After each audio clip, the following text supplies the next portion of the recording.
Welcome back to Evolution 2012 World Finals, here live from Las Vegas at beautiful Caesars Palace. I'm Ski Sonic here with Magus1234. How you doing, man? Ski 2? I'm doing awesome. I'm here with Ski Sonic. This is sick. That's crazy. Dude, yeah, I'm nervous. I've been oddly nervous. Like, just commentating the whole thing. I'm like, I really want to do a good job, and I know you're probably in the same boat as me, and I just want people to enjoy who are watching. Yeah. This is what, like, how many? You've been to more Evos than I have, I'm pretty sure. So I've been to all the Evos. Oh wow, that's really incredible. True legend of the scene, man. End of the mic. So it's sick to be commentating with you, man. This is the first time working with you. Yeah, so. I know. I'm really happy about that. Yeah, definitely. Definitely not the last. Yeah, hopefully not, right? I mean, we're also doing Marvel together, and we have some sick pulls. So everybody who's like really hyped for Marvel, like, check out tomorrow. It's gonna be nuts. But in the meantime, it looks like they're setting up our match, and there's there's that very candid shot of Kazunoko's opponent right there, who is Oni Lord. Oni Lord. Yeah. Ono Lord. Ono Lord. I thought it was Oni Lord. Oh, Ono Lord. Sorry. Okay. Yeah. At first we thought it was Oni Lord, but it's Ono Lord. Shouts out to Lord Ono. Yeah. Either way, I feel bad for the guy because he's running into Kazunoko. Not to say that Oni Lord doesn't have a chance, but man, Kazunoko is something else. Ski, you were saying what? We're going to see either Yun or Seth? Yes. I think early in pools, he's probably going to play Seth to try to just get through it, Yeah, real fast. Yeah, exactly. Real fast. I feel like Seth's that type of character, too. Like, in tournament, like, settings, it's, like, so nerve-wracking to play versus Seth players. So. Oh, yeah. Oh, yeah. Okay. Oni Lord it is. Shout out to Spooky. Spooky has Ono on the mind. Yeah, I guess. Really? He's ready to troll it up on the mic, man. But, shout outs to him and Martin and all those guys putting in work over there. And Kazunoko is just one of the most ferocious Street Fighter 4 players, period. Oh, yeah. He is, I mean, he always picks, like, the Yun. Wow, okay. Okay. But he definitely always picks these, like, highly aggressive characters where he could, just expose you early and not have to worry about playing fancy. I mean, I think he even, like, was quoted as to saying he's not very good at playing, like, Street Fighter, quote-unquote, So he likes to pick these characters that he could, kind of avert the footsie aspect, the anti-air aspect, and just make it easy for himself. He comes from the Guilty Gear background. Right, that's right, yeah, okay, that's what I thought. I wasn't sure which game exactly, but so Yun versus Oni, this is going to be tough for Oni, man. Not a lot of health. Well, actually, they buffed his health, but all right, he's hitting buttons and getting counter hit early. He got right off the jump with that perfectly placed dive kick and another perfectly placed dive kick, man. Yeah. Precision here from Kazunoko. Yeah, he's looking great already, and we'll probably, yes, there you go. Just do it, man. Yeah, let him know you're here, That's fine. Even if you die, you don't want to get perfected on stream. No anti-air right there. Kazunoko just relaxing a little. Doesn't want to get hit by that ultra. There you go. Yeah. And Yun, through all the iterations, I mean, he was like such a monster early on. Not so much now, but there's still a lot of players that go back to him. So. Yeah, he's recently gone back to Yun. He had dropped him after the nerf. Yeah. But now he's still making noise with Yun. Right. I think that's cool. I guess something about Seth didn't, resonate with him. Yeah. Maybe. I can understand that. Ooh, traded right there. That's something you're going to see a lot of players who know the Yun matchup. They'll do these meaties that actually trade with dive kicks since that's the best you could get. Yeah. So, like, if you watch Daigo, oh, here we go. There's going to be big damage and, like, safe jump setup at the end of it. It's not going to kill him, is it? No, here's the safe jump. Nice block. Oni Lord still in this. Ooh, nice bait. All right, a little bit of neutral. Well placed. Yeah, he's been dive kicking a lot, just randomly throwing a jump kick to keep him honest. Yeah, max range too. Max range. So yeah, he'd have to commit to an uppercut basically, like putting him on that. That's what's so annoying with dive kick characters too as a player, is like you can't anti-air them traditionally, in a conventional sense. You have to like pick and choose. It becomes a mix-up game in itself almost. Yeah, and it makes you feel terrible when they do a neutral jump and you're flying up into the air with a dragon punch. But it's like, real like good players will look at that and be like, yeah, I respect that. Yeah. But if they don't know the match, exactly. If they don't know the match, they'll be like, what are you doing? Yeah. Here we go. Oni Lord making some noise now. All right, good tech. Always nice tech when you tech a dive kick character's throws. I know. That is so scary. Yeah. Oh, here we go. Is he going to try it? Wow. Oh, nice. I heard that's actually kind of difficult. Nothing's difficult for Kazunoko, man. I know, right? He's definitely an executional wizard. Yeah, he is. And coming from the background like Guilty Gear. Wow, great block. How do you... Okay. But coming from a background game like Guilty Gear is very heavy on execution with FRCs, and a lot of the combos are just so long and not easy. Early pressure from, wow, good cross cutter right there, which refers to the motion basically of just like a funny shortcut motion of getting like DPs as they cross over. Yep. Ooh. Oh, chance there, but Onilord doesn't play up with the pressure. Yeah, he's playing very tense. Like anytime he has some rope, he feels like he doesn't do much with it. Yeah. I mean, you can't blame him. Well, at this point, he's down match round, so he's got to try to get something going here against Kazunoko. Yeah, I agree. He should try something, but it doesn't. And this meaty setup, Oni really. Oh, he tried, man. I respect that. But Oni has like so little defensive options that are reliable. Yeah. Namely because his DP is only FADCable on hit. Yeah. And that's, that's brutal. Like, I kind of feel like they shouldn't have done that. Like, if Seth could do it, why can't he? Yeah, it's a pretty strange choice. It was, yeah. Like, if anything, I feel like the game should have been that way. And, maybe a character could do it would be unique. Yeah. But if everybody could do it, it just seems a little strange that they didn't give it to Oni. But either way, Kazunoko ran away with that one.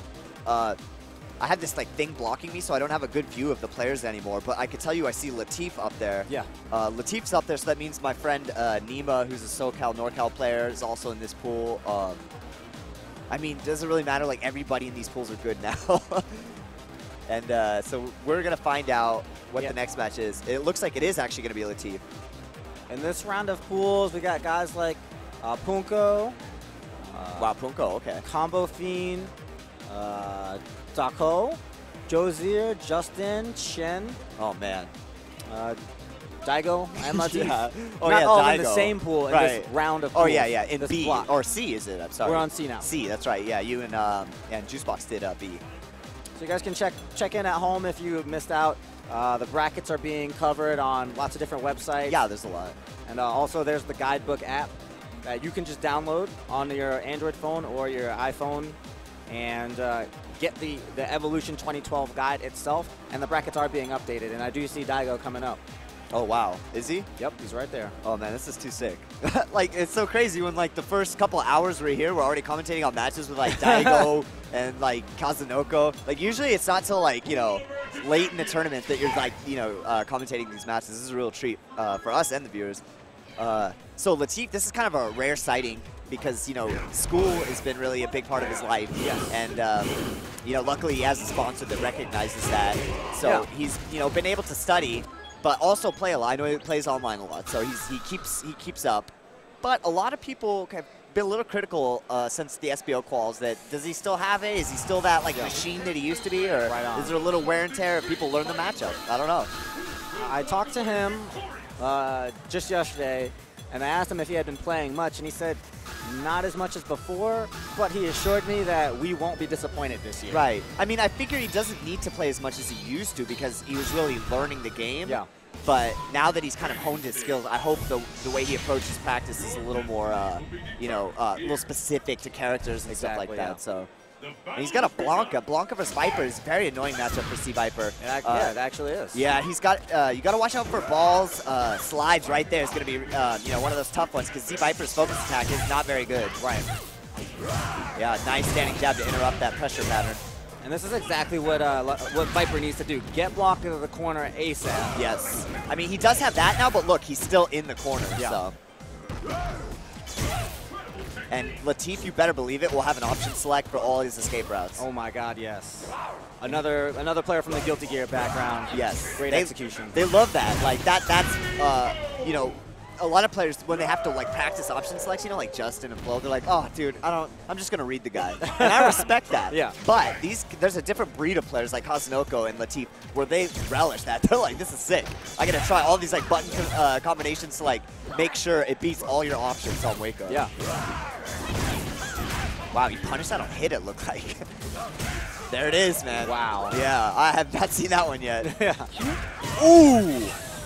Quick stump from Latif. It looks like we're going to move into the second match. Well, he's still got an Ultra left in him. There we go. Of course, some not so subtle changes to Viper. I believe some changes to her EX Seismo and her Thunder Knuckle. EX Seismo is no longer throw invincible. Right. And the Thunder Knuckle, the Fierce Punch one, has some more true invincibility. Okay, so now she actually has to like debate which. Yeah, it makes her a little more honest on Wake Up. Exactly. I like that.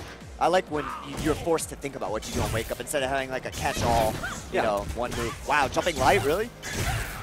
Here we go, another one, yup. An ambiguous jump in, nope, a burn kick over, yeah, but he read that. And he just does it, yeah, he's at a point now where it doesn't matter, he can just have fun. Oh, that's fun times. That's, yeah, you saw that coming a mile away. She has a lot of safe, oh man, he's just trying to get cute now. Yeah. Too much fun now. Yeah, she has a lot of safe setups versus that Ultra too. Like you could do meaty overhead and it completely whiffs her. Oh yeah? Yeah, so she has like a lot of safe setups. He just, I mean, he just blocked. That's actually one of those ultras that a lot of characters have like a safe meaty against. Right. And I saw a lot of the Blanca players go to Ultra 2, so this is kind of a surprising choice. Yeah. And I would think that Ultra 2 would do well against burn kicks. Probably. I think if I was that guy sitting down, I would be like, I'm probably not going to beat him, so I might as well try the 50-50 setups with Ultra. Oh, okay. Makes sense. Yeah, but Latif's way too smart to be falling for the random Ultra stuff. But he is down to 10%. No, why would you? Oh, he just had to put a little flash into his combo at the end right there. He might have been looking for that Blanca ball to whiff and just go for a grab into the 50-50 setup off of the Ultra 1, but it was just off range a little bit. I feel like he definitely didn't want that to hit or be blocked. Like, I really feel that way too. Right. I think that's exactly what he was going for. But like when you try and, you know, play that pixel game, like Latif was just standing in the perfect spot. He's like, I'm just going to sit here, and if you try that setup, I'm going to nail you. So. That perfect range for an anti-air. If you jump, you try to walk up, I'll respond. Yeah, I mean, Latif still looks scary, so it should be interesting how he does. He's got a pretty good pool, too. A lot of good players. All right, so some gentlemen walking up. I don't know, maybe you guys have heard of him before. I think his name might be Daigo Umehara. I think that's Dago. Oh, it's Dago? Is that the Canadian Daigo? Yeah. So yeah, and his opponent, I do not know. Ski, are you familiar? No, yeah. It's Wooly. Wooly? Yeah. Okay. I actually think I've heard that name before, so. Yeah. No? maybe you have. Yeah, I think I've seen a YouTube video, like a goofy YouTube video of this guy, so. But, he actually looks familiar. He does. Like, I could be completely wrong, but either way, he's going to have a big hill to climb with Daigo sitting in front of him. But, you know, one thing to be said is Daigo's looked a little more human recently. Sure. It's funny because a lot of my friends were like, the way they put it is like Daigo's found peace. And now it's like, you know, now you see him smiling in tournaments and he's like, it doesn't matter anymore. It's not about winning, you know? So that's kind of a funny way to look at it. I mean, who knows if that's true. He's no longer the Stone Cold Killer. Right. He like has a daughter. From Swords to Plowshares. You know? He has a pet turtle. Yeah. He goes swimming every day. But I guarantee you, he's really hungry to win this tournament, man. Oh, yeah. Like, you feel the electricity in the room when you're up there, you know, and you're playing. You don't want to lose. Well, I mean, he won Evo 09, and he won Evo 2010. Right. Last year, third, fourth? In that area, yeah. I want to say fourth. Lost to Ponko and Latif. And Latif, that's right. Yeah. So I believe he got fourth. And Daigo does not, like you said, it may not be as much about winning for Daigo now because he's so established. Yes. But you got to believe that every time he sits down, he's going for that W, you know? Oh, right. Like, I don't want to put it in the fact that when he sits down, he's just hitting buttons. Like, he is still, like, you're not going to take the competition out of this guy. Yeah, and he puts in a lot of practice. I think he's ramped it up a little bit more recently. Yeah. And I was talking to Mago, asking him who he thought the top players in Japan in Street Fighter were, and he, without hesitation, he put Daigo at the top. So there we go. You know, like, exactly. This is what I thought, too. I mean, I was like, dude, he still got it. He's still #1 in my books. Sure. He'll always be #1. But, you know, coming to CEO, too, who knows what that did for his first time back in America and all this stuff, so. And his first loss to Justin. Yeah, that, I mean, that's a topic all of its own. And he is playing that awesome alternate that everybody loves to play versus. Ooh.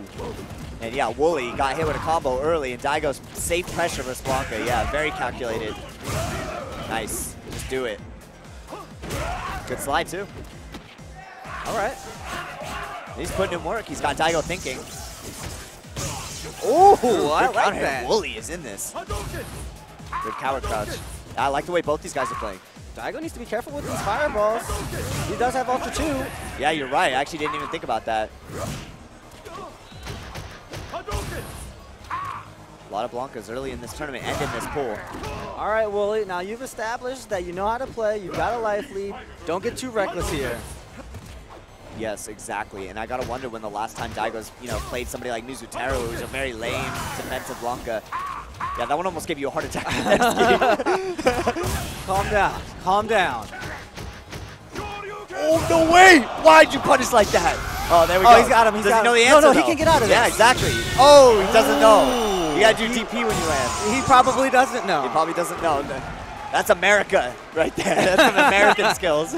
We do, full screen chip ultras. It is actually not obvious. And if you don't know, like, it's hard to figure out, like, in the course of a match. I've lost to that before. It's very specific way with every character to get out of it. Like with Fuerte, it's like jump and then Ultra 1. Right. Like, okay. And it doesn't punish, right? It just gets you out of it. I think I can punish if I'm in range. Oh, okay. Oh, that's cool. Well, Daigo right now is playing a little more ferocious. And he's working on that super, too. That's going to be his money versus Blanca, because that's going to shut down so many of his options. Oh, that could have been a super punish. Is he going to waste the meter on the first round, though? Now he can't. Just do it. All right. That was so risky, I feel like. I think that's what Seth would call putting him on notice. By the way, I have these, and I am not afraid to use them. Oh, my goodness. Just walked up with confidence. That is so hard to do, actually. Walk up into the fireball and not get the uppercut. Oh, man, that was crazy. Sweet. No punish. Good crouching fierce, too. Notice that he did a bad punish and punished him for it. Oh, got him. Oh, there's that alternate hitbox. No meter, whatever. We going up. Yeah, Daigo is just going crazy. And this, you know what that does? When he plays like that, sometimes like you get really like put on tilt. Yeah. And you're like, man, how am I gonna beat somebody who's crazy like this? I've seen guys like, he's just uppercutting, but he's not. It's not that simple. Right. He's playing a cerebral game. Exactly. He's trying to put you on tilt. He's trying to make you do something dumb. John Choi does the exact same thing. It's not just doing it because they don't care. Psychological game. Let's see, he just uppercutted 3 times in a row. He couldn't possibly uppercut a 4th time. And he just did another one right there. And he is just spamming uppercuts. Oh, and he just, Daigo is breathing easy after that one went unpunished. Right. What is he doing right now? He doesn't care. He is playing crazy. I mean, there's making a statement, and then there's just going ham. What is he doing? I think he's going for the record. Do our record keepers have the most consecutive Dragon Punches in a row? Can we get those numbers, please? This reminds me of the Iron Fist match. Yeah, exactly. That's Vanilla. exactly what I was thinking about. Yes. And I think we have a number for that one. This is the new one right here. Shout outs to Iron Fist wherever you are. Charging up focus versus Blanca, too. He is playing a very risky game versus this. Wooly doesn't look like a slouch, too. Wooly actually looks like he's playing very well. Yeah. But just for whatever reason, he's trying to counter his setup too much. But I still like, he does not look tilted. He's still playing strong. Right, like even when I look at him physically, like his face, he didn't look shook at all. Daigo has him in a corner though. He's not going to be able to come back very easily. Oh wow, he has virtually no health. Oh no, that's not what you wanted. He's going to waste all the meter and the ultra, but he's not dead yet. Not dead yet, but Wooly looks like he's cracking. Oh, he got him. He did not land in time to EX uppercut. Yeah. Where was the OS there? He tried it, but he did not land in time. That was actually Daigo's fault. That was, yes. And he mistimed it. And I think, Wooly's getting pressured. He's not on tilt. I think that he just might be the kind of player that when he gets pressured, he just starts doing the wake-up. Look at what we're seeing here. Man. I think Daigo caught on to that, too, and he's like, this is a guy who just likes to, hit buttons, so. But Wooly clutched it out that last round. I mean, he could really put Daigo in a tough situation right here if he wins this. But Daigo's looking a lot different this round than he has the rest of the match. Wooly is just doing it. Yeah, he's just doing it, man. I like that. Oh, I respect that, though. That was a great match. Give it up for Wooly and Daigo, man. Yeah. I mean, blocking is an important skill. All right, glasses on, sunglasses on. That's sick. Yeah, he likes it, man.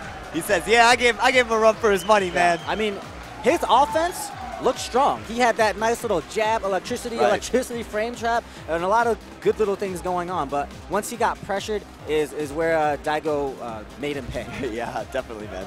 And, you know, you can really tell a lot from an opponent. Like, after you do, like, jab, jab, wait, you can almost, like, decide what kind of opponent that is instantly. Yeah.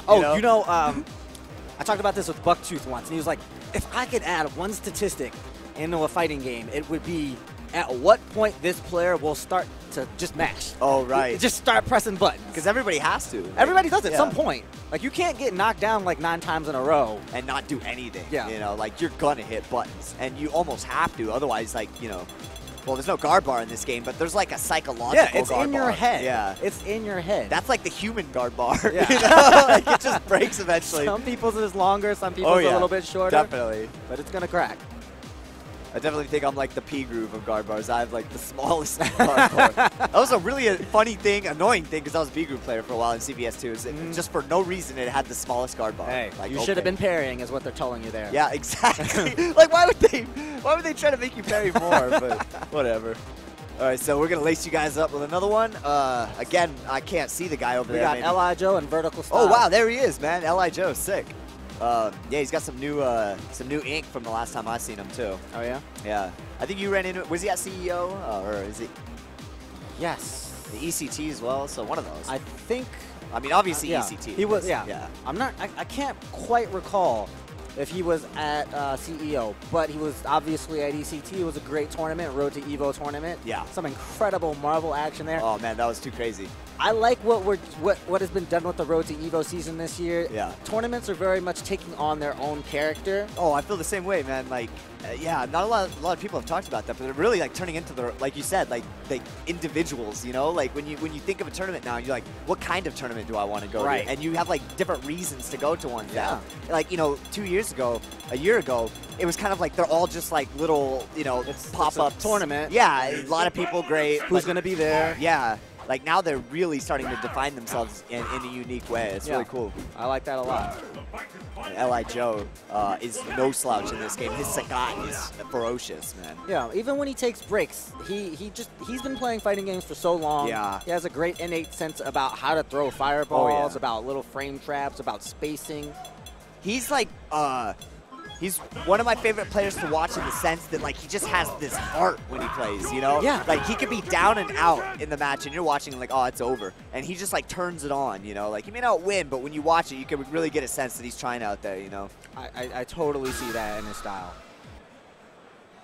And his opponent, I don't know, so I apologize, you know, until we get some names up there. Vertical Style. But we're working on trying to get more information about the players. Right, that's the toughest thing. You know, me and David were talking about that. It's like, I wish, you know, I don't travel enough. Like, you guys probably know a lot more players than I do, but I wish we could come into here maybe with a little more prep. Yeah. You know, if we were, and kind of being able to research the opponents. Like, I'd love to be able to tell you guys who this guy is, you know, but. I tried to get a little sheet for these guys to fill out.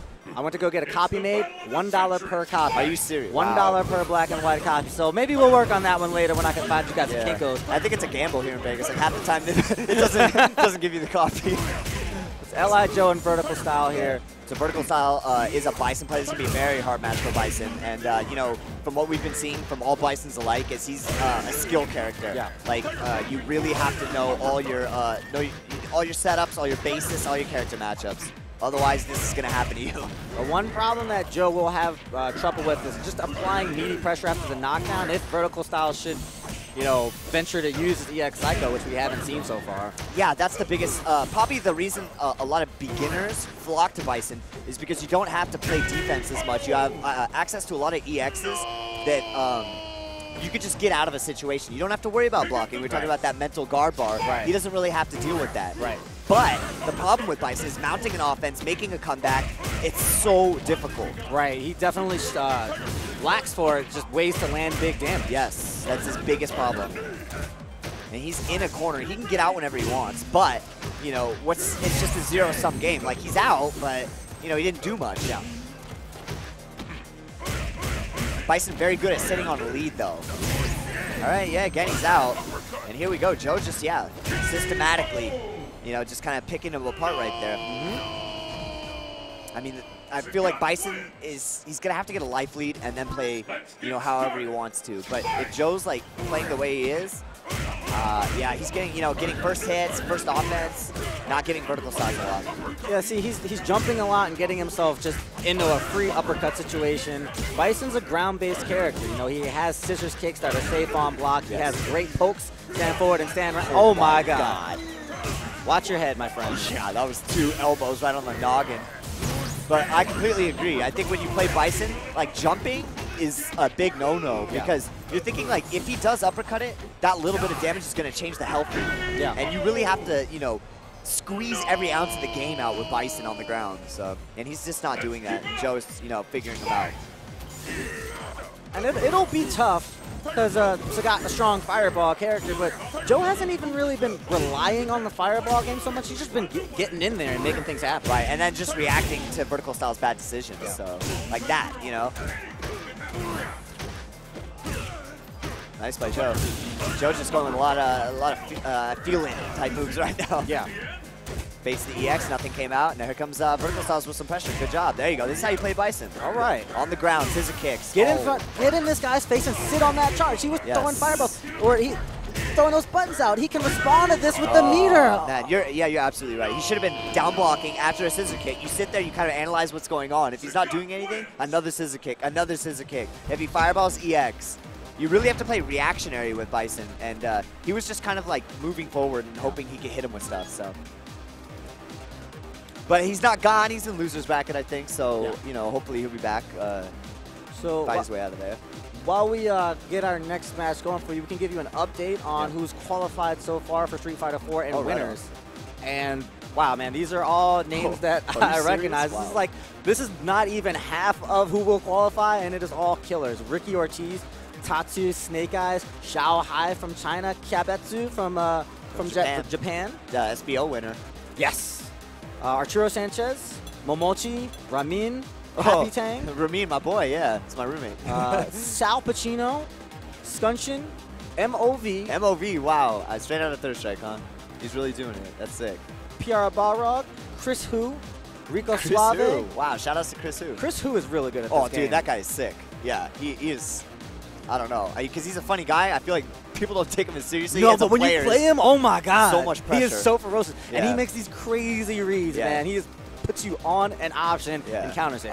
Yeah, he is sick. This might be Noel, but this is a backwards letter that somebody wrote. That looks like No J? No J, yeah. Do you know that guy? Yeah, he's a Makoto player from NorCal. Okay, because I was like, do you not know how to make a letter here? This is backwards L. All right, JS Master, F Champ, and Fudo. And that's just half the list. You want to take the other half? Yeah, so is this is all winners? Oh, man, that's crazy. Winners. So Flash House, Yano, Shinji840, Wolfcrone, he's still in there, man. Bonchan, look at that. Bonchan here. XSK Samurai, Mikey from Fresno. That guy's good. Yeah, Z, Miglior.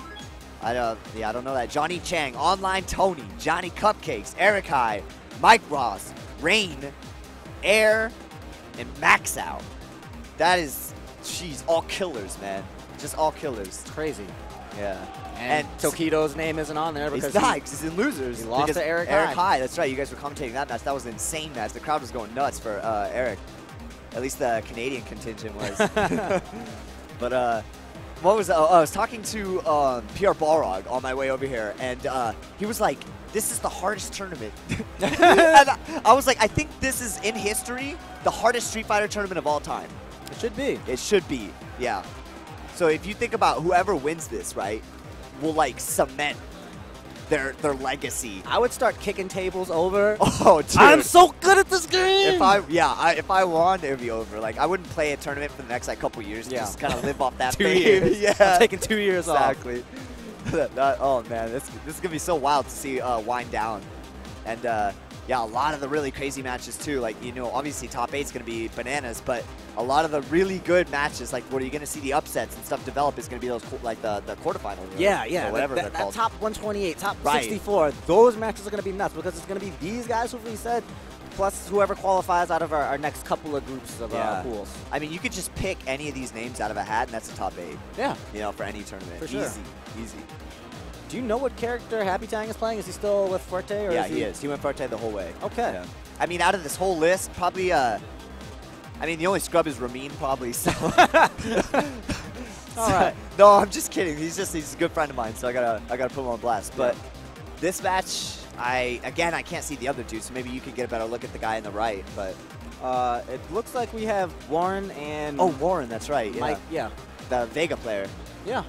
He's roommates with Combo Fiend. Yeah. He's a cool dude. I've known that guy for a while. Yeah, me too, dude. Yeah. I like him a lot.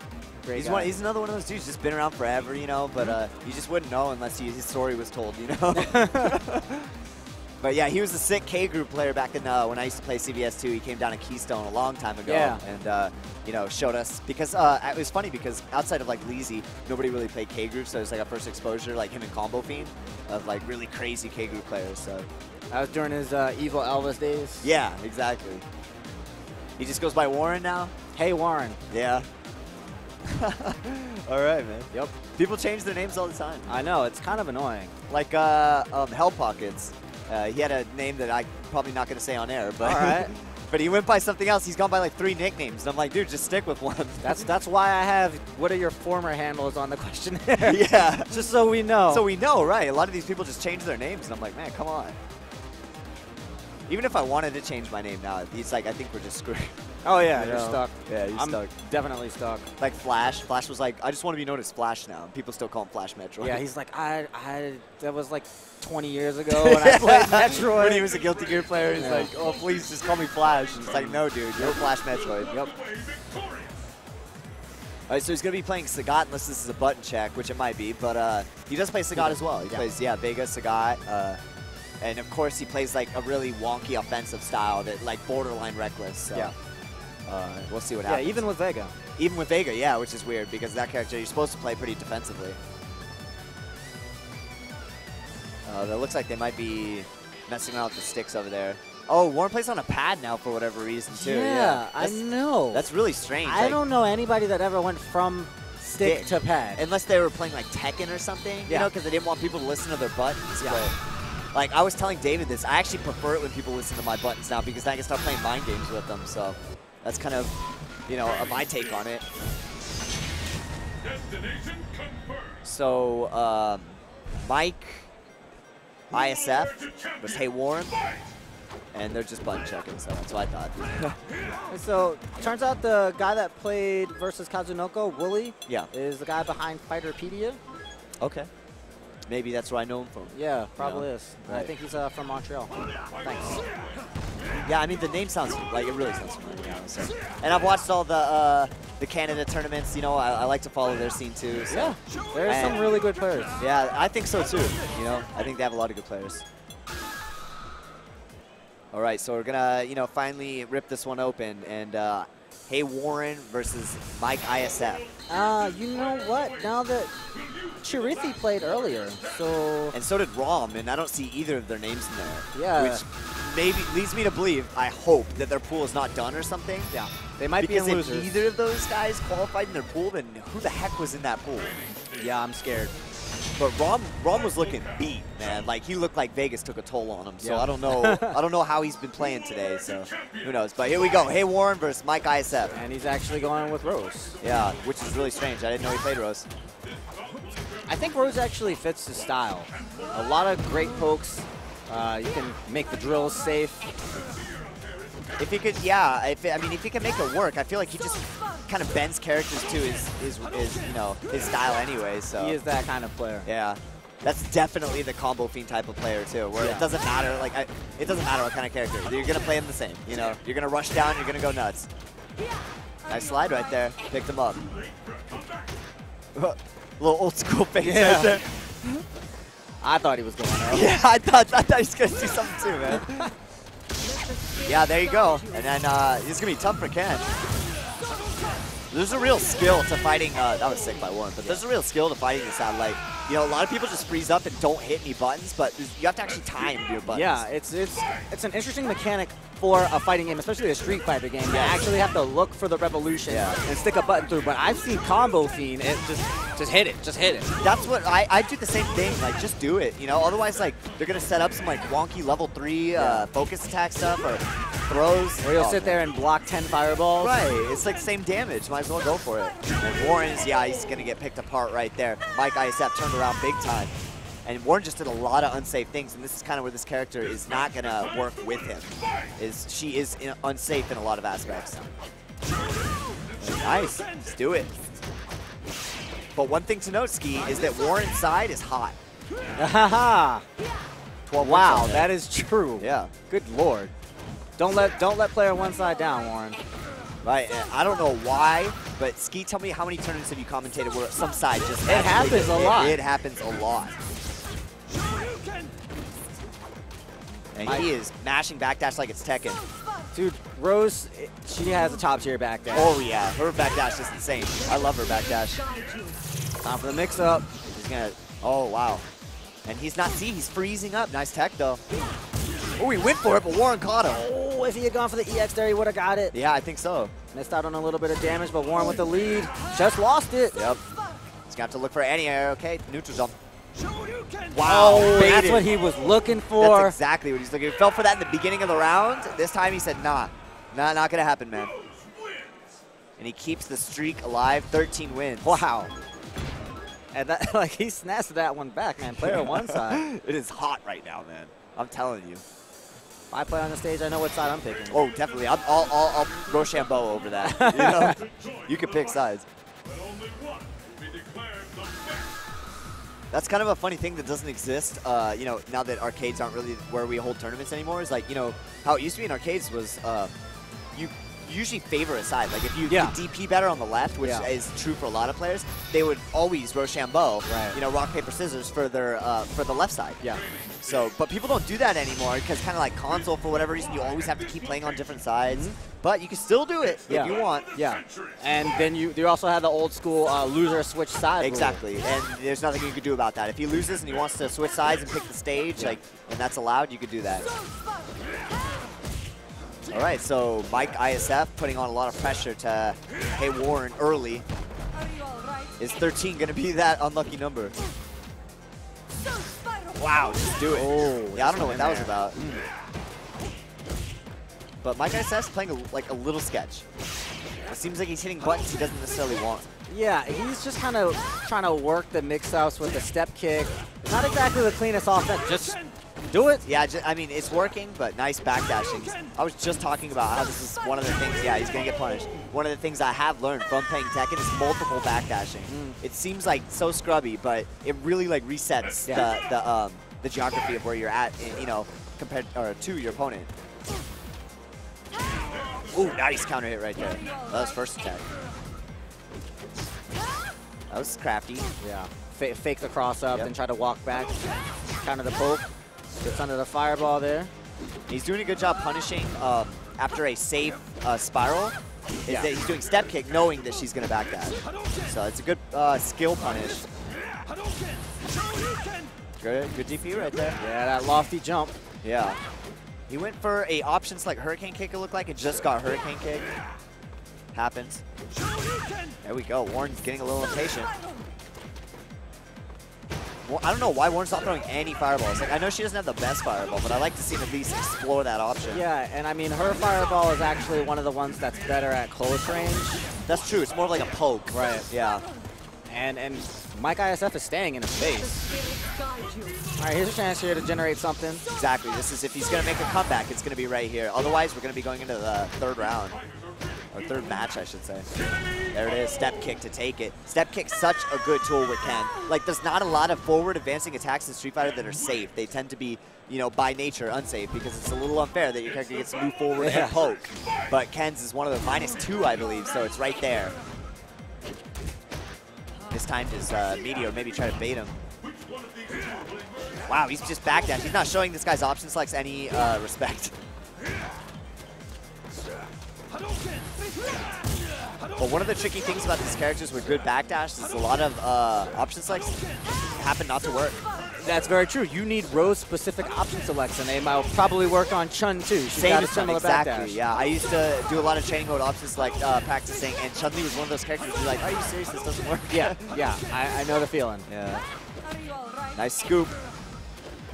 Still doesn't go for the cross-up. Yeah, he is showing a lot of respect on wake up, which is weird. There you go. Using that crouching strong. One of her best pokes. There it is again. That's Sir Lin button. I mean, I like the way he's playing this round. He really frustrated my guy Seth. A lot different than the ways he's been playing earlier. Just hopping around and caught him on the back foot there, dash in with a grab. I mean, if you have the patience to play that way, it's very valuable in tournament play to be able to play so patiently. Because a lot of players, you know, they tend to just get impatient, want to get in and hit you. Look at that. That was like 3 or 4 crouching strong counter hits. More counter hits. My guy Zep has hit way too many buttons. What button is he pressing? I have no. He might just be mashing step kick. He seems to love that button. So nice air to air. Wow, that was I don't know. Mike Isef kind of fell apart. Maybe that you know, that runaway really got to him. Her crouch strong is -3, I think. On block? Yeah. Okay, but on hit it's probably like +5 or something. Yeah. So, and counter hit probably even more, you know? So it's one of those things you can't attack. Like, this is a common rule in fighting games is don't attack in the negatives. Like when you're in the negative, they're in the positive, don't attack because all that is setting up to get counter hit. Yeah. You're either going to get comboed or counter hit unless you mash an invincible attack. Right. And at that range, there'd be no reason to mash a DP. So. Yeah, I mean, maybe you think they're going to stick a button out and you're going to clip just the end of it, but that's so risky. Yeah. And you could barely FADC that, so yeah. Warren played it out. Ooh, look who this is, though. There's the man.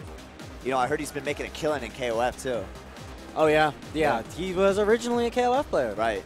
Before we even knew who he was. Yeah, that's cool. It was like that Korean Ryu KOF player that's really good and has incredible execution, and then just didn't look back after he found Seth, and the belt comes off. Here we go. All this stuff comes out of the pocket.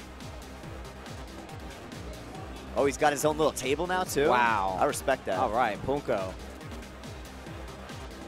And he's going to be going up against Sherm. Sherm? Yep. All right, I haven't heard of this guy. Big Sherm. I like that, though. The Punko brought his own setup basically to like emulate the arcade height or maybe what he does at home. Either way, like, you know, if you can, by any means possible, play comfortably when you're at tournaments, do it. Replicate the best conditions that you possibly can. Yep. I know I play so much better at home, man. People come to my house, I'm like, yo, I'm the best. Exactly. Like, I'm the champ. I'm I feel the champion the same way. of my house. It's something about how you sit, like where you're at, like everything. You know, like muscle memory. Yeah, exactly. Oh, man, that's so true. You go to the tournament, you're missing combos. Yeah, you're just a little off. You're like, man, where's that armrest that I'm used to, you know? So Punko, you know, doing his best to emulate whatever he's used to. Look how fast this guy's fingers are, too. Wow. Yeah. He has high APM. Yeah, I think he does. Yeah. There you go. Snap out of it. Gotta wake up. Somebody's gotta get this guy a Red Bull. Total heads Punko. And he will be going with Seth, of course. And Sherm is playing Yun. And kind of an interesting match. It's going to be like two, you know, really aggressive characters kind of colliding into each other. Yeah, it's like two, like, F1 cars just, like, driving at each other repeatedly. That's what I'm, like, in my head I'm looking at, you know, like the crash dummy test. Like, two cars just hitting each other. All right, let's see how this one turns out. Somebody's going to have to represent the defense, though. Like, you can't just both go in, you know? Yeah. Well, you can do that. I don't know, man. I know Punko's the type of guy that likes to go in. Look at that. Like that. No fear at all. His times that, though, and he up kicks.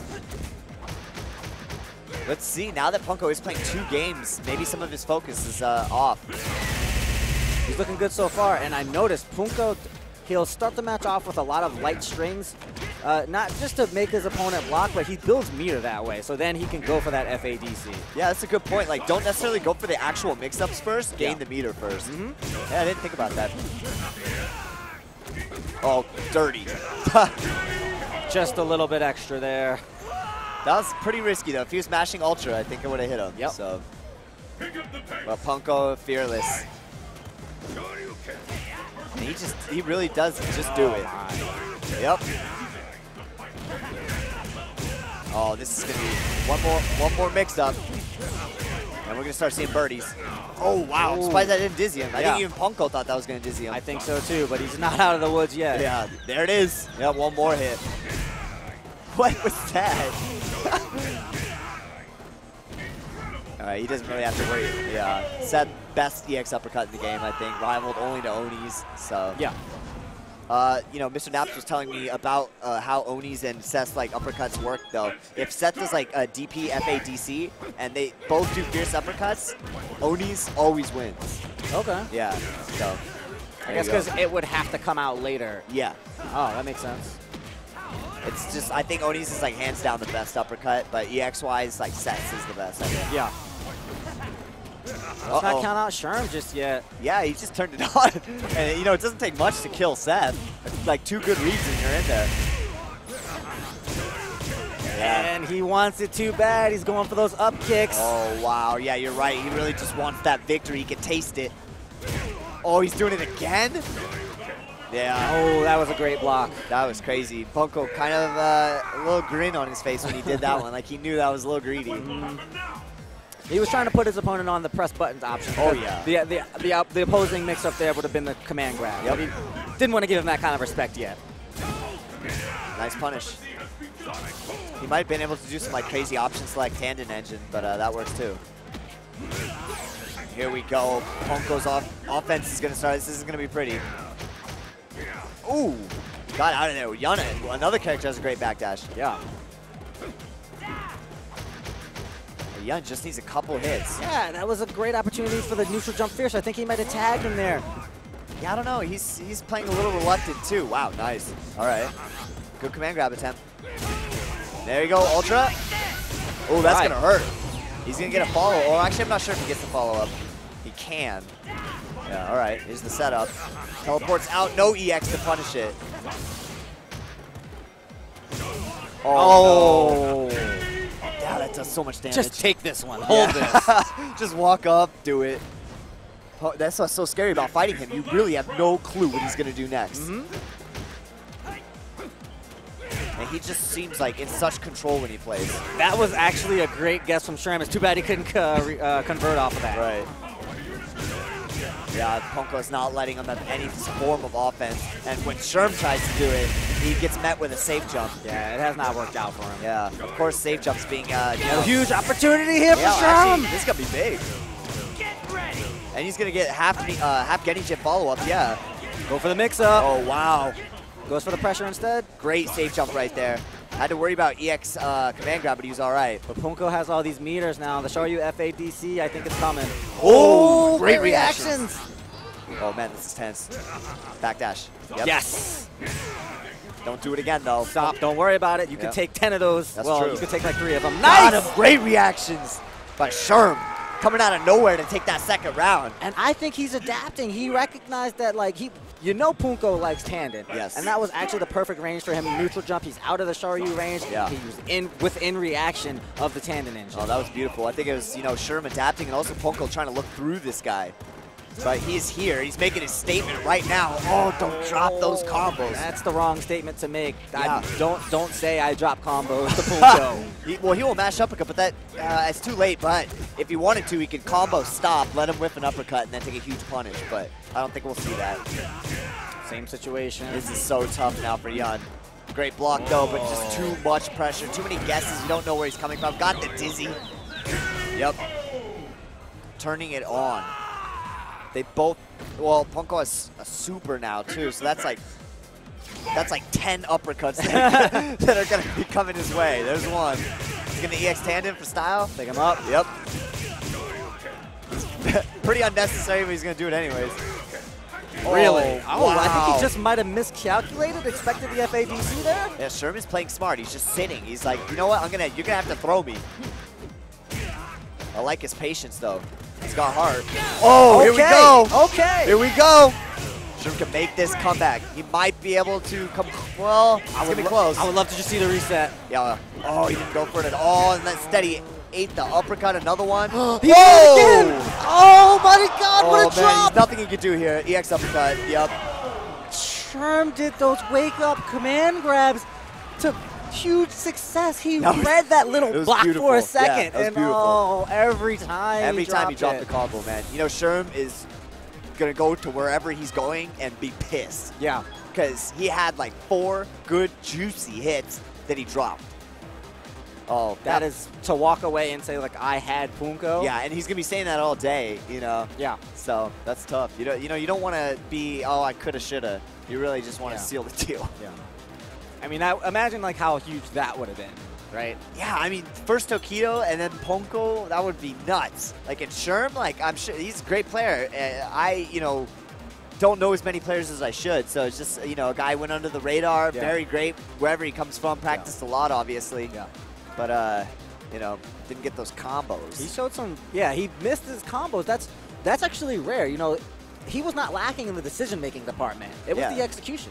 And usually in Street Fighter games, like, the decision part is the part that takes years to learn, exactly. And the combos anybody could do, A 10-year-old kid could sit in training mode learning a combo. Yeah, I mean, we've seen that happen. Yeah, literally. But, yeah, I mean, I'm looking at this audience, and I am thinking to myself, if I was up on that stage, I'd probably drop a combo or two. No offense to any 10-year-olds watching at home. Yeah, you can play. You can play too. Yes, you can. There's a lot of characters that, Fei Long, that, that can definitely vibe with a 10-year-old kid. So. Speaking of that, we have CJ Truth up next. Oh, what do you know?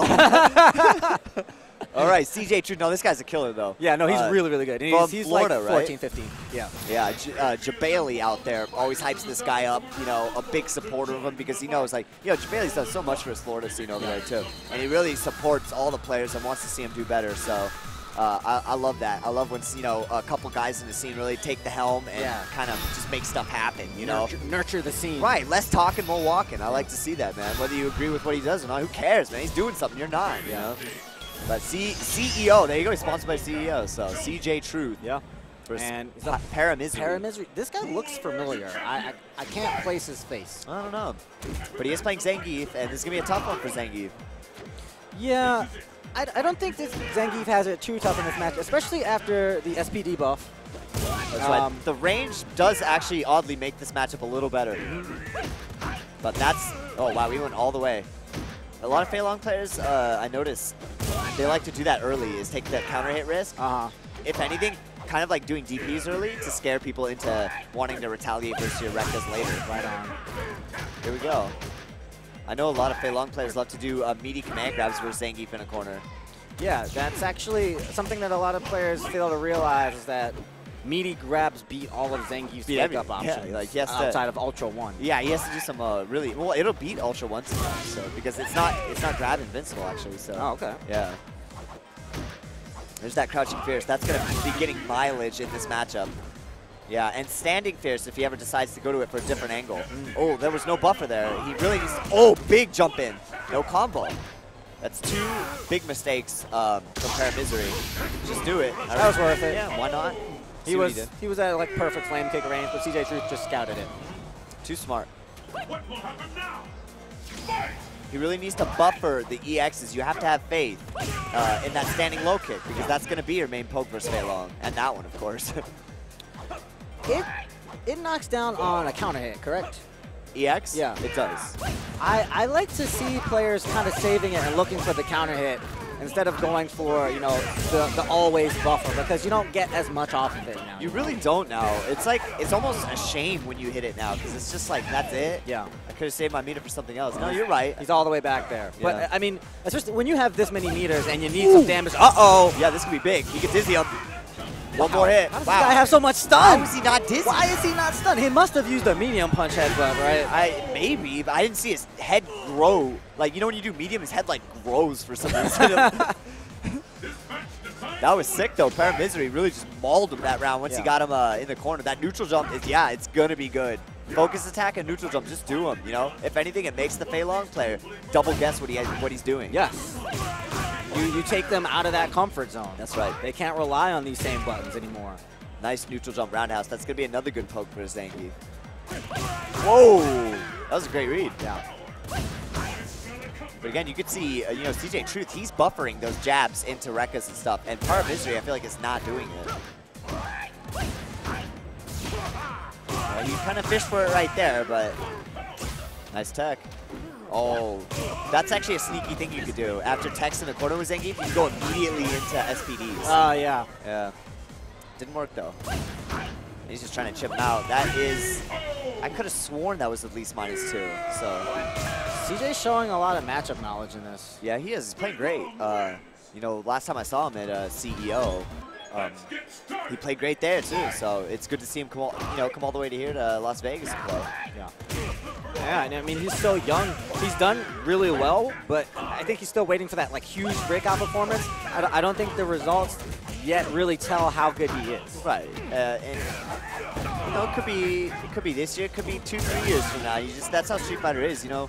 Especially, you know, you got to look at Street Fighter in a long-term sense. Like, don't initially think the investment you put into it's going to pay off that year and you're going to be getting tournament wins. Look at every tournament, every experience, every match is something that builds up into a bigger picture. Yes. So it's, you know, it's frustrating, but it's also, you know, part of the beauty of Street Fighter. Well, it's amazing to see how good CJ is here. Yeah, in such a short time that he's been playing Street Fighter, you know. Good job. Ooh. And he's one match away from taking the set and putting Paramisery into losers. Which I'm assuming this is winner's bracket action. Yeah. Oh man, he's getting a little desperado with those command grabs. And CJ Truth is nailing him. Oh, that was a good read. Yeah. He had to use a lariat. It's been a while. Good backdash right there. He knew exactly what was coming. Well, that's the answer to that setup. Oh, we got him. We got it. Sky's protected. Aqua Self would be proud. Here we go with the save jump setup. Yeah, he went for it. CJ Truth jumped out of it. Nobody jumps out of that, man. Yeah. That was beautiful. It's nice. Yeah, that was good. He's actually using these lariats now as like a very well-timed DP. Yeah. And he just, it might be able, oh. Nice. That was a good punish. That was a good punish. I respect that. Very well played. Yeah, very classy finish too. Paramisery looks a little disappointed, but he felt all right. I mean, it's like you said, he was using it as a well-timed DP, but that's the risk you take. That's the risk you take, yeah. I mean, they're not all going to hit. No. Definitely not. All right, so I'm looking at some of the cats that are sitting over there. Next up, we've got, it should be Mike Chow and Dako, or Dakao. Oh, wow, I'm not sure how way. to pronounce his name. With Japanese pronunciation, it would be Dako, but he's not Japanese. So. Yeah, he's Chinese, right? Yeah. Yeah. Maybe Dakao. I am extremely excited to see these Chinese players because they're kind of a big mystery to a lot of us. We don't really get a lot of media or information on them. Yeah. So I know after Shadowloo Showdown, they did very well, and I'm hoping that they went home more hungry and they're like, we could do this. Yeah. And that's what I'm thinking, you know. And Mike Chow is a perfect test for this guy, Dakao, yeah? because he is a monster. And he's a NorCal Abel player, and he is always he's always up in like the top 3 or 4 every AE tournament he enters. Okay. He's originally, I think, like a CenCal area, like XSK Samurai, like in that area, but he moved recently to NorCal, so he's been playing a lot more with us. And this is going to be an amazing battle right here. Ryu, I believe, versus Abel. Yeah, this is Dako beats Fudo at Shadowloo Showdown. Wow. If I'm not mistaken. I mean, if you're not mistaken, that's amazing. So, yeah. I know those Chinese guys put in work, so they were sick to watch. But yeah, big mystery. You know, like how are they now? What has happened since Shadowloo Showdown? Is he ready for a big stage like this? I mean, Shadowloo Showdown was big, but man, I don't think it was at the capacity that this crowd is. He looks a little nervous. I gotta say, he looks a little nervous. Mike Chow looks so focused. Look at his eyes right now. There we go. He had a look earlier. He's kind of fidgeting around right now, but Dako's really frame trap oriented, very aggressive. So Mike Chow is gonna need to watch out for the mix-ups. Yes, and Mike Chow's mix-ups though are very strong. And I think he prides himself in his safe approach to Abel. Okay. So we'll see how this works out. Very calculated, cerebral player, Mike Chow is. I like his approach already. You know, he's not overextending himself. He's playing cognizant of all this gray life he's taken. Right, normal grab. Ooh, nice weight and bait. Great job by Mike Chow. Just, oh, awesome. Look at this, normal grabs. He's not dipping into the command grabs yet. He's setting it up. Yeah. This is real pro play from Mike Chow. Wow, he went for EX change of direction, I think. That is so high level, I don't even know where to begin. Here we go. Oh, same side, same side. I would not have blocked that. No.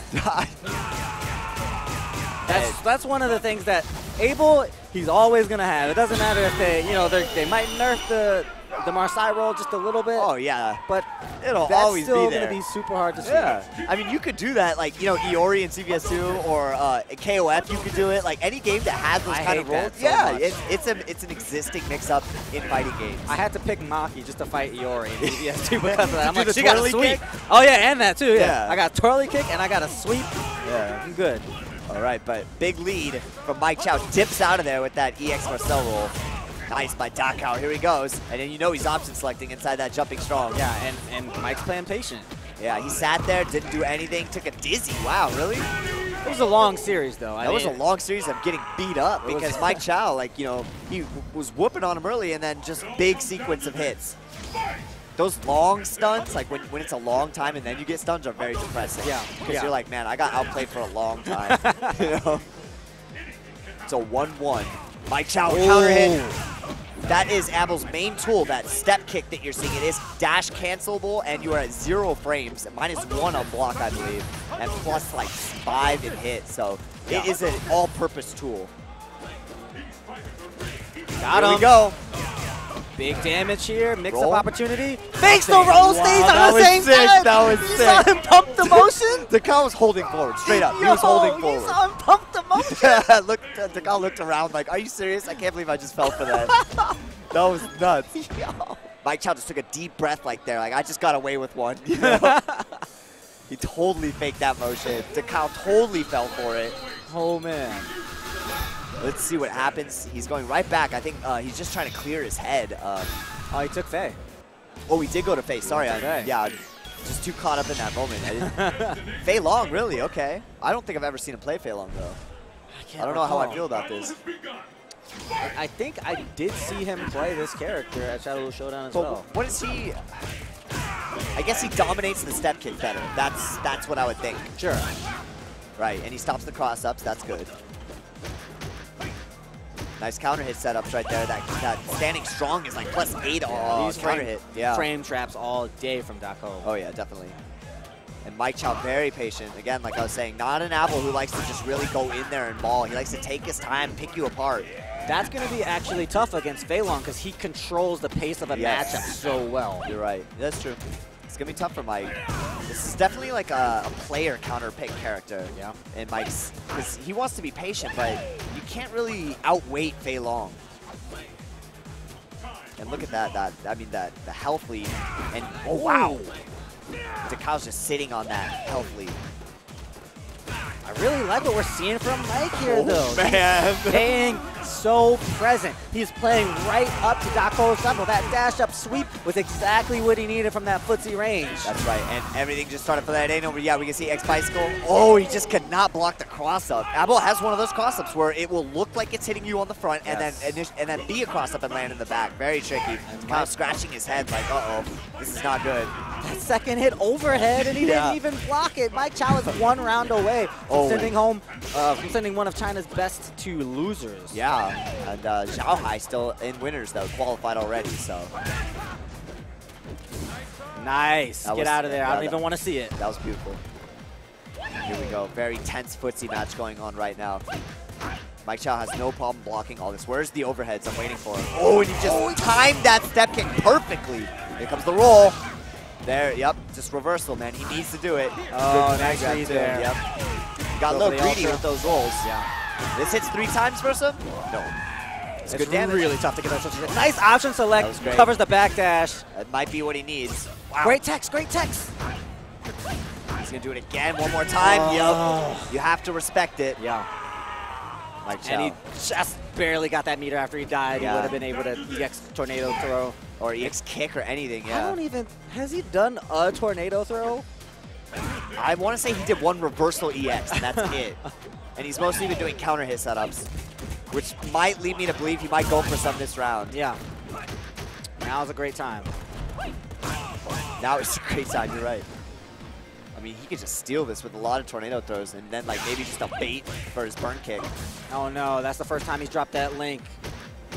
Great blocking, patience from Mike Chow, but he still got counter hit. Takao just relentless with the offense right here. Oh, he went for a reversal something and he doesn't have any meter. I think he must have just expected him to wait. Oh, that's what he was expecting. Yes. Wanted to counter the meaty grab. And here we go, a bunch of wreckers are coming once you're in a corner. This is brutal. Mike Chow can't do anything in this corner. I think Mike needs to calm down. He's trying to go for too specific of a read. Oh, here we go. This could be the start of something. Oh, it can't do ultra though. Yeah, he can't do ultra.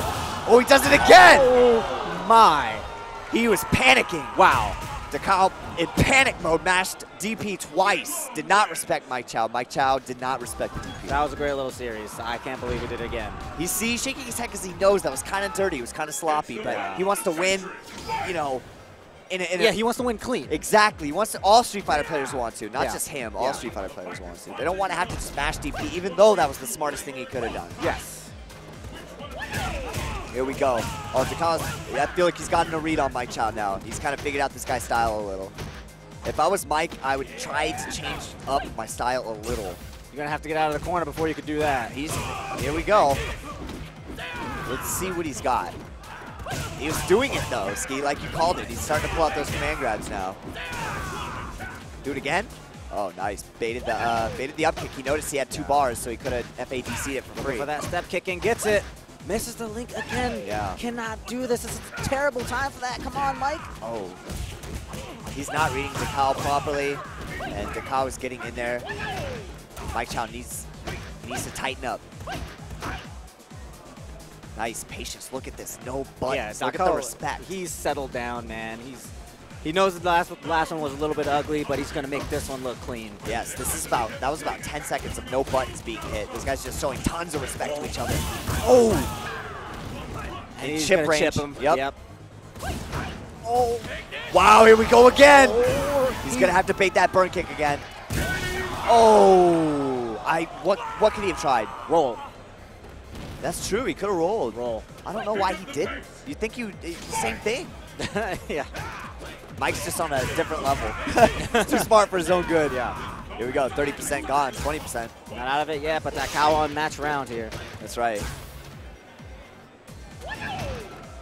Little chicken wing, he has not been using it that much. It's nice to throw out every now and then. Here we go, right to the corner. Fei Long still has some of the best corner carry combos in the game. Nice. That's good. That's good. Keeps him in there. Oh, that should have been a neutral jump. And Takao is just like guarding that step kick range. He's like walking in and right back out of it. That's exactly what he's doing. Yeah, that's a very nuanced thing to pick up. Is when you look, he's baiting him into hitting it. It doesn't look push like it. Push it. Exactly. But he's used up all his meters here, so he's going to have a tough time landing that ultra. He needs to now look for the crouch fierce opportunity. Yes. He needs to land a jump in, a cross up, or something. He might just try and do it the classy way. Yeah. Oh, wow. And he's not whiff punishing. Let's see. I'd like to see a neutral jump, too, from Mike Chow every now and then. Oh, wow. Caught him on a counter hit. Did not finish the Rekka series. Mike Chow with a great tech. I can't believe you would go for that. Oh, this is so tense. Mike Chow not out of it yet, but 25 seconds ticking away on the clock. He's hesitant to press the step kick now. He understands that Fudo's looking for it. Takao's looking for it, yeah, you're but doesn't get it. That's exactly what he did. He basically scared him the whole match, out footseeing him. And Mike Chow was just too worried because he's like, I know if I throw this step kick, I'm falling into his game plan. Yeah, that's what. So he instead tried to start to measure it with the stand short. Yeah, because that will put them in the range. Right. A lot of players actually do that. Is they'll use the lights to kind of measure what's going on, and they say, okay, I know my step kick goes this much further than my light. Yeah, you know? Because you don't want to commit and just be like, okay, I'm hitting my best button all the time. What you do is you measure with your other pokes, your lighter pokes. So. Yeah, smart stuff. Good pickups there. And all right, I can't see again. It's so James Chen it's and James. Shin Ryuken. Jamesy boy. Shin Ryuken. Is that the headband from the 25th anniversary tournament that this guy's wearing? Oh wow, I remember that. Yeah, I think it was it red is. though. The ones we got in our GameSpot or whatever were red. I feel like you got a gold one. Maybe for winning the first round. Oh, maybe you're right. Like yeah, that. I see. That's why I never got one. Oh, so. sorry, man. Yeah. I won my first round. Yeah, my roommate got one. Though, so. Oh, okay, yeah. Everybody like divvied up the game spots. It's like, yeah, yo, man, that's all right. You're going over here. That was exciting. I wish they did something like that. That was cool, yeah. man. That was cool. You know, people like one SoCal guy like traveled to NorCal and he just got mollywomped. So I was like, all right, sorry, buddy. Yeah, that was funny. That was a great tournament. That was the first time we all saw Punko and like Daigo and Street Fighter 4. Yeah. EO? Oh no, not EO. It was was it EO? EO. He was there, It was right? EO. Yeah. The Japanese champ. That's right. Yeah. Wow. Seems like forever ago. I know, man. It actually was pretty long ago. It was at this kind of long point. ago, man. It's crazy. That was when PR Balrog first came out too. Yeah. Didn't do too well, but then Top Evo that year. Yeah, top 8 though, right? Yeah, he's top 16 or top 8. Yeah, somewhere in there. Yeah. Yeah, wow. How times have changed. James Chen with a drop and getting himself punished there. We all know what James Chen loves. Yeah, I was talking to James Chen, so he's like, if I have to play on stream, I'm going to drop so many combos. And I was like, no. poor James. He's on streams all the time. I know it's behind the microphone, but come on, you got to be comfortable now. You know it's different, man. I know. When you have people like judging your Street Fighter skills, it's like, whoa crap, I'm a fraud. There we go, James. Oh. Just do it, James. Oh, nice block on the cross up there. Just do it, DP. There you go. Got to. Yeah, Shinryuken would have had to commit to like a backdash to get out of that one. Yeah, I don't even know if his backdash. No, it actually probably would work, but it's still risky. James It's just unlikely walked option. up. Did you see that? Wow, I sure did. That was a very long walk. Good job, James. There you go. All right, James is keeping it simple right now. If he recognizes, maybe I'm a little bit nervous. Maybe I haven't drilled my combos 100 times just yet. Yeah. Well, he might be nervous, but the guy he's playing's got to be sweating right now. There we go. Oh, mistimed his safe jump right there. Dive kicks that. Hard to tell. James Chen. Yeah, he's he's drilling that short jab strong. Yeah, he's got that down, so he's gonna stick doing with it. Yeah. And the classic Cammy mix-up, like cross-up jump short, empty jump crouch short, or dive kick. Yeah. That's like her bread and butter mix-up, and it is so hard to delineate which one's actually coming. Wow, he did it again. James Chen is fierce. Just the half-screen walk-up DP. That's all James Chen. He was watching Daigo play, I think. Yeah, I think so, like, man. He's trying to win both Daigo. Yeah. Wow, James Chen dizzing Shinryuken. Oh, no. All right. Oh, he went for that Sako reset combo, man. He's trying to style. Look at James. James on point, walking fearlessly. Good last-minute block, too.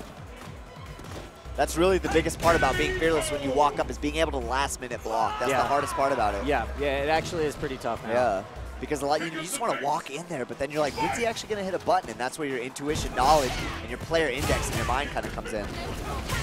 Great DP right there. Didn't want to deal with that. I think he missed his hooligan input after that. Though. Oh, he's going for that like untechable hooligan throw setup probably. Yep. Uppercut. Oh, I would have done it. Yeah, here we go. Oh, whoa. Ooh, backed himself up into the not cross-up position.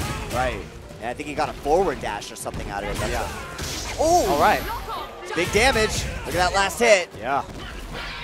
Got an FADC available. Yeah, here he did it again. He forward dashed. Got him in trouble the last time, but he goes back to it. Wow, James just stuffed him out of that. Good reactions. James playing great. Good footsies right here. Not overextending himself. Wow, nice FADC too. Ooh, caught the guy slipping. Nice. James Chen takes it. 4-0 for Shinryuken. James still got it, man. Yeah. He still got it. I don't care what anybody says, man. I play that guy in casual. He ain't bad. He's saying broken. Yeah. She's broken. Cammy's broken. He's acknowledged it. Yeah. Everyone, he's acknowledged it. She's definitely a top 5 character. Yeah, I think so. It's pretty safe to say. And he played good though. It's I've seen Cammy players get bodied, so yeah. it's it's not just the character. Oh no. Especially with Cammy, you have to know a lot about that character. I think so too. I think it's she's like any character. Oh, like, she has the easy mode dive kick setups, but as far as like playing on the ground, like you've seen Shirithi play, like that's a professional Cammy right there. He's doing everything you should be doing, and look at the difference. He's winning tournaments. Yeah. And there really aren't a lot of other Cammys winning tournaments. Exactly. I haven't seen any. So, it's hard. It's kind of hard to say, it's a character thing when nobody's really winning tournaments with Yeah. it.